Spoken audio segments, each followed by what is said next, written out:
Well, hello there, WellHouse Church. How you doing? Pastor Cullen, excited to be back with you, telling another story. Today, I really want to talk to you about hypocrisy. This is a very troubling issue in the church. It is a very troubling issue for me personally. It's a very troubling issue all around for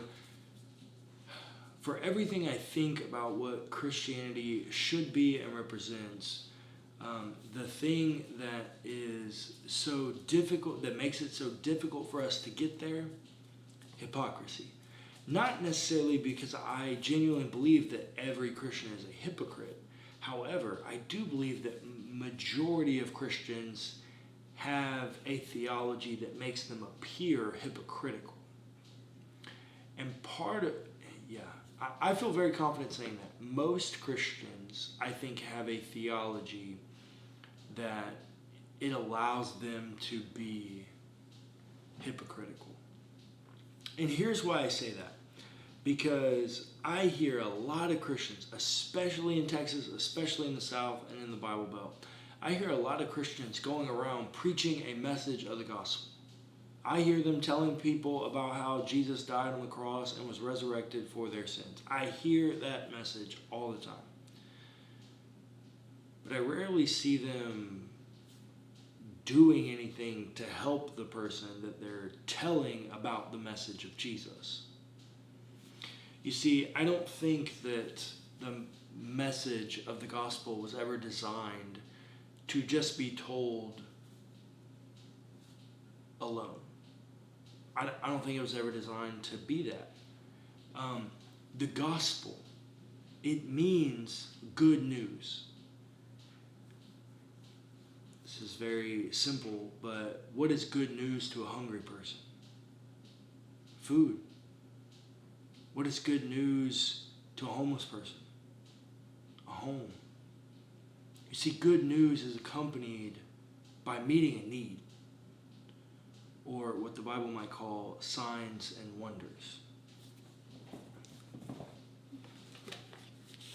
Today we're going to look at a story about Philip as he's preaching in Samaria. And Samaria is a quote-unquote, for any of the Harry Potter fans, Samaria is the Muggles. They're the mudbloods. They're the ones that are kind of mixed up together, if you're a Harry Potter fan. They're the mixed people of the Jews and everybody else in this city of Samaria. And everybody leaves and is going about preaching. Everyone is going about proclaiming. That's what verse 4 says. Now those who were scattered from place to place proclaiming the word. Everybody is going about preaching. But Philip has chosen to do something different.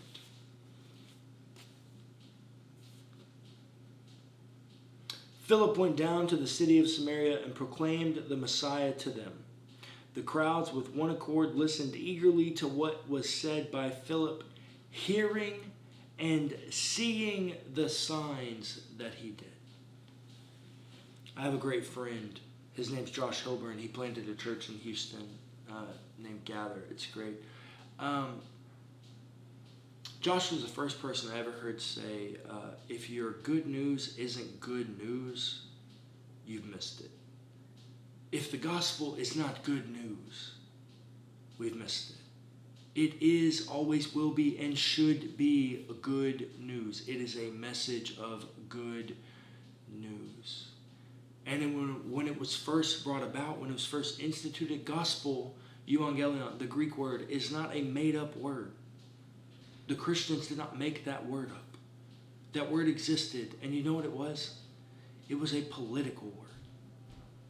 It was a word that said, hey, good news, new king, liberation is coming. So, WellHouse Church,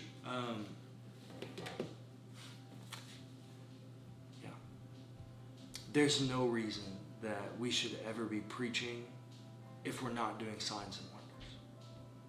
There are lots of ways to do signs and wonders. Do I believe that God can do miraculous things? Absolutely. Yeah, no doubt. I absolutely believe that God can do miracles. I haven't seen very many, but I believe that it can happen. But I also don't believe that miracles are the only ways to bring about signs and wonders. And I believe the message of Jesus is worth spreading. But that also means that I've got to go above and beyond to create or make space for signs and wonders. WellHouse Church, if the gospel is not good news, we're doing it wrong. The gospel, the proclamation, the message, it should always be accompanied by signs and wonders. And so, WellHouse Church, I want to ask you, how can we be better about pairing our message of the gospel, our message of the good news, the message of Jesus, proclaiming the word? How can we be better about doing that with signs and wonders for the people receiving that message?